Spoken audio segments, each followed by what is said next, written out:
Kita akan memulai doa pagi kita pada pagi hari ini. Menatap di hadapan Tuhan, mengucap syukur buat hari yang baru yang Tuhan berikan bagi setiap kami. Terima kasih untuk kasih setiamu. Terima kasih untuk penyertaan Tuhan sepanjang malam yang boleh kami rasakan Tuhan. Saat ini kami masuk hadirat-Mu Tuhan. Kau yang melayakkan setiap kami melihat tata kudus-Mu Tuhan. Terima kasih Bapa, terima kasih. Oleh kuasa darah-Mu telah menyelamatkan setiap kami Tuhan. Saat kami masuk ke hadirat-Mu,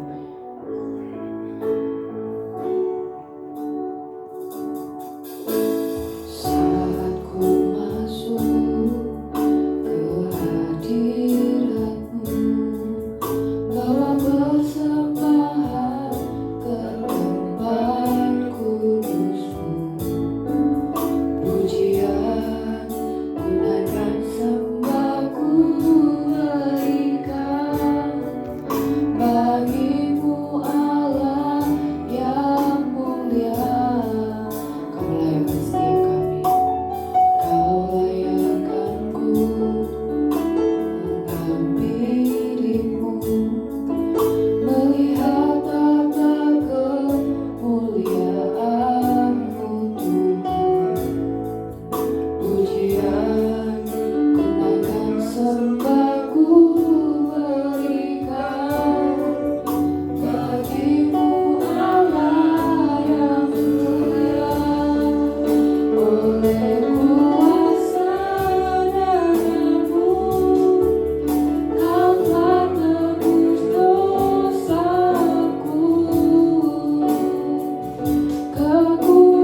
kebaikan Tuhan yang boleh kami rasakan hingga pada saat ini Tuhan. Kami bersyukur Tuhan sudah menaikkan setiap pujian penyembahan kami. Kiranya ini boleh menyukakan hati Tuhan, menjadi dupa yang harum bagi nama-Mu Tuhan. Terima kasih Bapak, terima kasih. Sebentar kami akan kembali diberkati oleh kebenaran firman-Mu Tuhan. Kiranya Tuhan Kau yang memakai hamba-Mu Tuhan, menyampaikan kebenaran firman Tuhan. Biar setiap perkataan firman yang keluar Tuhan boleh menjadi kekuatan bagi setiap kami Tuhan, boleh menuntun setiap kami menjalani hari-hari ini Tuhan. Terima kasih Bapak, terima kasih. Berbicara kepada kami siap mendengar. Dalam nama Tuhan Yesus Kristus kami sambut kebenaran firman-Mu. Haleluya, amin. Puji Tuhan, Shalom, selamat pagi Bapak Ibu Saudara sekalian yang turut dalam persekutuan doa pagi hari ini. Kembali kita bersyukur kepada Tuhan untuk kebaikan Tuhan yang kita senantiasa rasakan. Pagi hari ini kita menikmati kesehatan, kekuatan, berkat Tuhan, anugerah Tuhan yang melimpah dalam setiap kehidupan kita. Pagi hari ini kita mau sama-sama merenungkan kebenaran firman Tuhan di dalam kitab Yeremia pasalnya yang ke-29. Yeremia pasalnya yang ke-29 ayat 7. Yeremia pasalnya yang ke-29 ayat 7. Saya akan bacakan untuk kita semua. Usahakanlah kesejahteraan kota kemana kamu aku buang, dan berdoalah untuk kota itu kepada Tuhan, sebab kesejahteraannya adalah kesejahteraannya. Ini adalah bagian dari isi surat yang dikirimkan kepada orang-orang buangan di Babel, yang dimana mereka disuruh untuk menikmati masa-masa pembuangan mereka.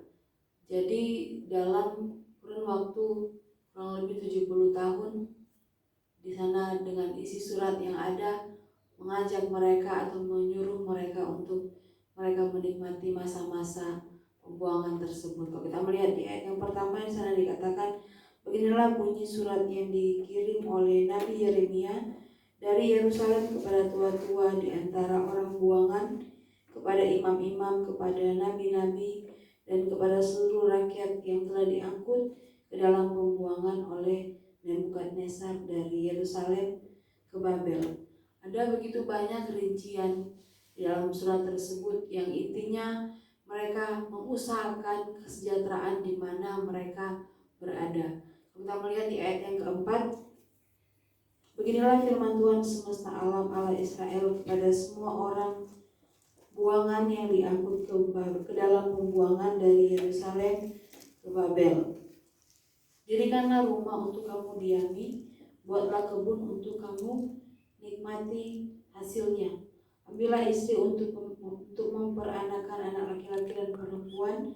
Ambillah istri bagi anakmu laki-laki dan carikanlah suami bagi anakmu perempuan, supaya mereka melahirkan anak laki-laki dan perempuan, agar di sana kamu bertambah banyak dan jangan berkurang. Masa kurang lebih 70 tahun mereka menjalani, dan mereka diajak untuk tidak cepat-cepat, ingin segera mengakhiri masa-masa tersebut. Tuhan suruh mereka untuk menikmati masa-masa itu, mereka bisa bekerja dan mereka menikmati hasilnya, mereka bahkan bisa tetap melanjutkan keturunan. Dan ternyata kalau kita membaca dikatakan, usahakanlah kota di mana kamu berada. Dikatakan seperti itu, maksudnya mengusahakan kesejahteraannya berarti tetap berusaha untuk kelangsungan hidup masing-masing. Jadi mereka tidak hanya terpuruk dalam masa pembuangan tersebut, tapi dikatakan bahwa mereka mengusahakan kesejahteraan untuk tempat di mana mereka berada. Sekalipun mereka di sana sebagai orang-orang buangan, tapi bukan berarti mereka tidak melanjutkan hidup atau mereka membiarkan dalam keadaan yang terpuruk, dalam keadaan yang terbuang. Tapi di sana firman Tuhan mengatakan melalui pesan dari Nabi Yeremia, mereka menikmati masa-masa tersebut, menikmati masa yang Tuhan telah tetapkan, yaitu 70 tahun, untuk mereka tetap melanjutkan hidup, melaksanakan kelangsungan hidup. Kita melihat di ayat yang ke-7, usahakanlah kesejahteraan kota kemana kamu aku buang, dan berdoalah untuk kota itu kepada Tuhan, sebab kesejahteraannya adalah kesejahteraanmu. Mereka berada di tempat yang bukan tempat mereka, tapi selain mereka disuruh Tuhan untuk mengusahakan kesejahteraan kota itu, dikatakan bahwa mereka juga harus mendoakan kota itu. Kesejahteraannya adalah kesejahteraanmu, dikatakan seperti itu. Karena kesejahteraan dari kota itu adalah kesejahteraan bagi orang-orang buangan tersebut. Maka Tuhan katakan, usahakan kesejahteraannya dan berdoalah kepada Tuhan untuk kota itu, supaya kota itu dalam keadaan yang baik, dan mereka pun yang berada di sana pasti dalam keadaan yang baik.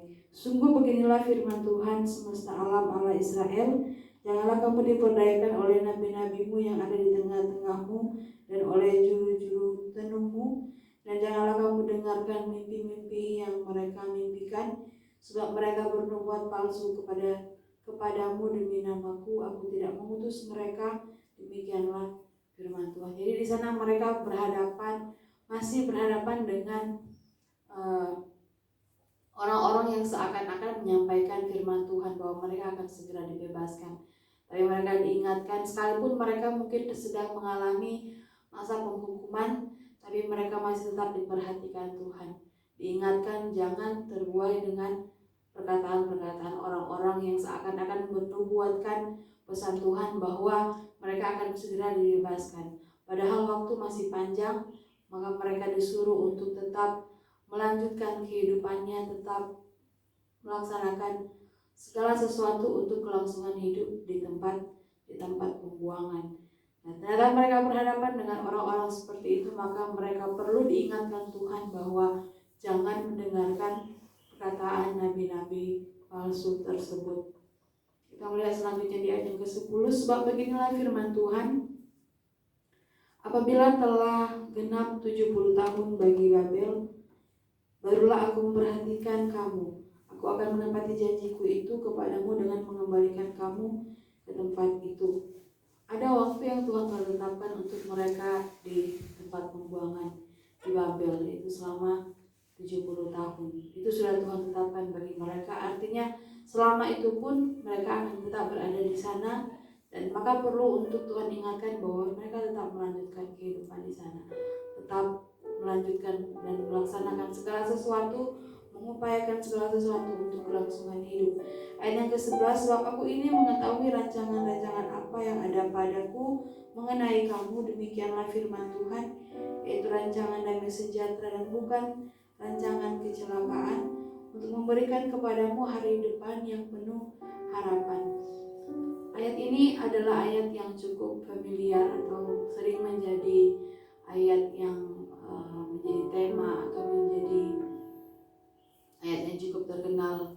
Tapi ternyata di balik dari satu ayat ini, di ayat yang ke-11 ini, ada kisah yang luar biasa, di mana ada janji Tuhan kepada orang-orang buangan, pesan Tuhan kepada orang-orang buangan bahwa dikatakan rancangan-rancangan apa yang ada pada Tuhan lebih tahu, itu tentang orang-orang buangan tersebut. Dan janji Tuhan bahwa rancangannya Tuhan yang Tuhan rancangkan kepada mereka adalah rancangan yang penuh dengan damai sejahtera dan bukan kecelakaan.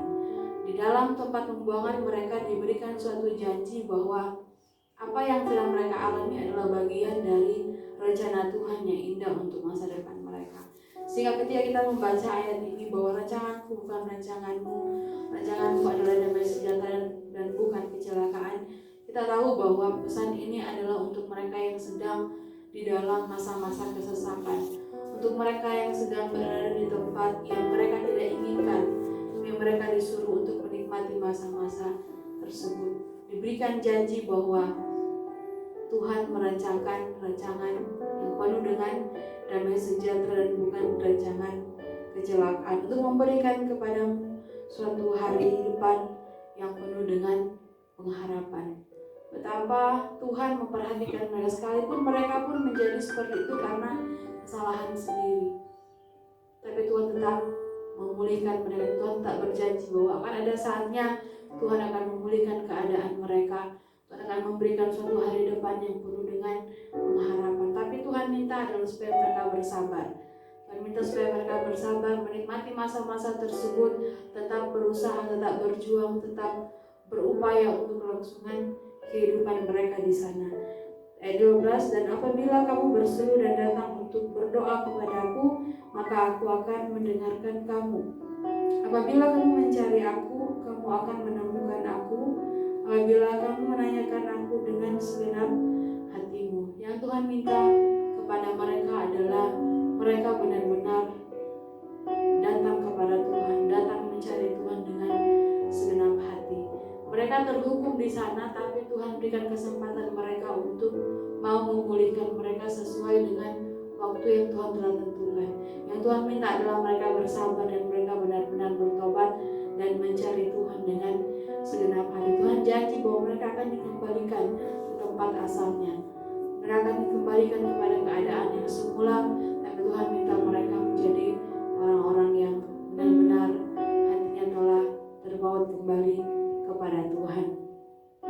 Kalau kita mau belajar dari orang-orang buangan tersebut, dari pesan-pesan Tuhan melalui Nabi Yeremia, seorang nabi yang meratap untuk bangsa-bangsa, untuk bangsa yang dia layani, seorang nabi yang benar-benar menangis untuk orang-orang yang dia layani, menyampaikan pesan Tuhan tapi dia tidak disukai, menyampaikan pesan Tuhan tapi dia justru malah dibenci karena dia berhadapan atau bersanding dengan nabi-nabi palsu yang ternyata perkataan mereka lebih disukai dibandingkan dengan pesan yang Yeremia sampaikan. Tapi di sini Yeremia perlu keberanian yang lebih, atau Yeremia tetap berjuang untuk menyampaikan pesan Tuhan. Dia sedang bersanding dengan mereka yang menubuatkan hal-hal yang lebih diterima oleh bangsa itu. Tapi keberaniannya seorang Nabi Yeremia adalah dia tetap sampaikan firman Tuhan. Mereka mengatakan bahwa kalian akan segera bebas, tapi Yeremia sampaikan belum, mereka masih butuh waktu 70 tahun di sana. Kita mau belajar dari pesan Tuhan bagi orang-orang buangan tersebut bahwa di mana kita berada, Tuhan katakan usahakan kesejahteraanmu di sana dan berdoa bagi tempat itu. Karena ternyata kesejahteraan dari suatu tempat juga adalah kesejahteraan bagi kita yang berdoa kepada Tuhan untuk tempat tersebut. Apa yang bisa dilakukan semuanya untuk melaksanakan kehidupan yang lebih baik, semuanya untuk tetap melaksanakan upaya-upaya yang baik untuk kelangsungan kehidupan. Yang penting lagi Tuhan katakan bahwa berdoalah kepada Tuhan untuk bangsa itu, karena kesejahteraan bagi kota itu adalah kesejahteraan. Kesejahteraan kita, kesejahteraan kota ini juga menjadi suatu kesejahteraan bagi kita yang ada di dalamnya. Kita belajar bahwa mungkin masa-masa sekarang ini yang sedang terjadi hari-hari ini, kita kembali diingatkan oleh kebenaran firman Tuhan. Apa yang perlu kita lakukan hari-hari ini?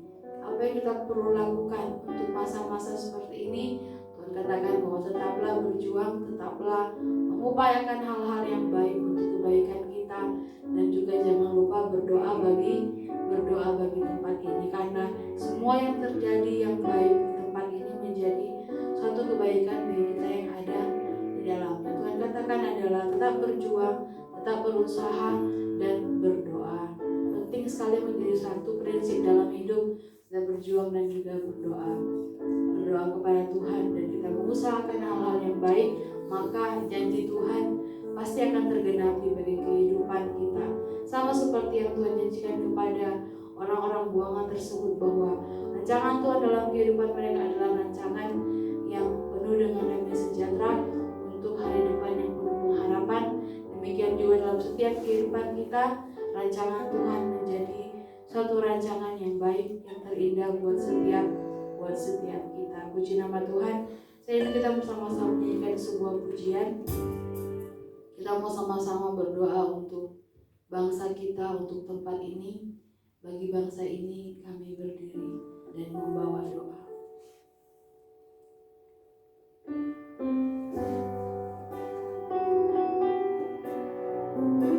Terima kasih Tuhan, terima kasih. Bersama-sama kami mau berdoa untuk tempat ini, bahkan untuk bangsa ini.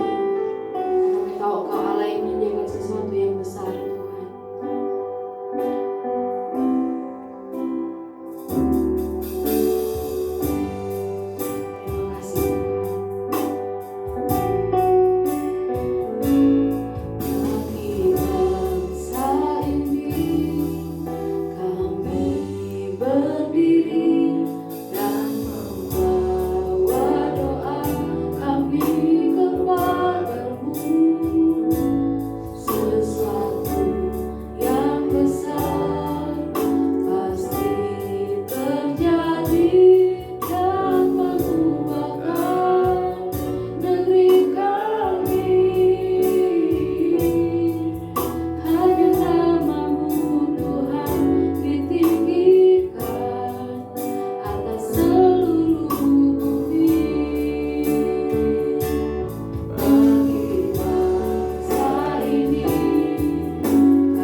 bangsa kami ini.